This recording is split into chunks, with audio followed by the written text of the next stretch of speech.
वर्तमान में आप शास्त्र विरुद्ध साधना कर रहे हैं, जो कि गीता जी अध्याय 16 श्लोक 23 के अनुसार व्यर्थ है। आप जो राधा राधा मंत्र जाप कर रहे हो, वो भी गीता जी अध्याय 17 श्लोक 23 के अनुसार व्यर्थ है। जिस प्रकार इस वृद्ध महात्मा ने शुरू में बड़े चाव से शास्त्र विरुद्ध साधना शुरू की, लेकिन अब इतना बुरा हाल हो गया कि भगवान से ही विश्वास उठ गया। ऐसे ही न जाने कितने भोले श्रद्धालु हैं जो आप जैसे धर्मगुरुओं से मनमाने मंत्र लेकर अपना जीवन नष्ट कर गए। जैसा कि प्रेमानंद जी कह रहे हैं कि केवल वृंदावन में निवास करने से मोक्ष हो जाएगा, क्योंकि भगवान श्री कृष्ण जी ने यहाँ निवास किया था।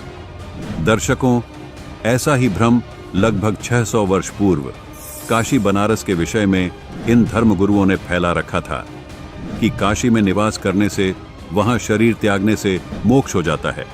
इस भ्रमणा को कबीर परमात्मा ने खत्म किया और साबित किया कि सद्भक्ति कहीं भी किसी भी क्षेत्र में कर लो, मोक्ष हो जाएगा।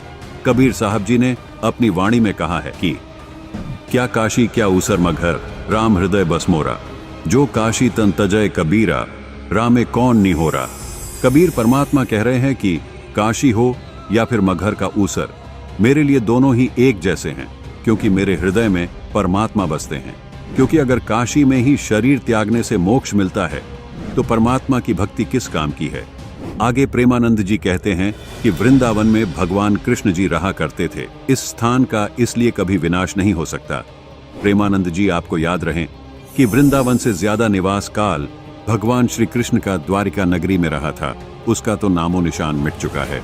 आगे चलकर इसी चर्चा में सेवक शरण जी प्रेमानंद जी को कहते हैं कि मेरी तो दिव्य दृष्टि भी नहीं खुली है, मतलब इस साधना से मुझे को लाभ नहीं मिला।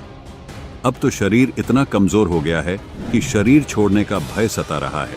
इस पर प्रेमानंद जी कहते हैं कि सही बात है, कहना सरल है, जब खुद पर पड़ती है तब पता चलता है।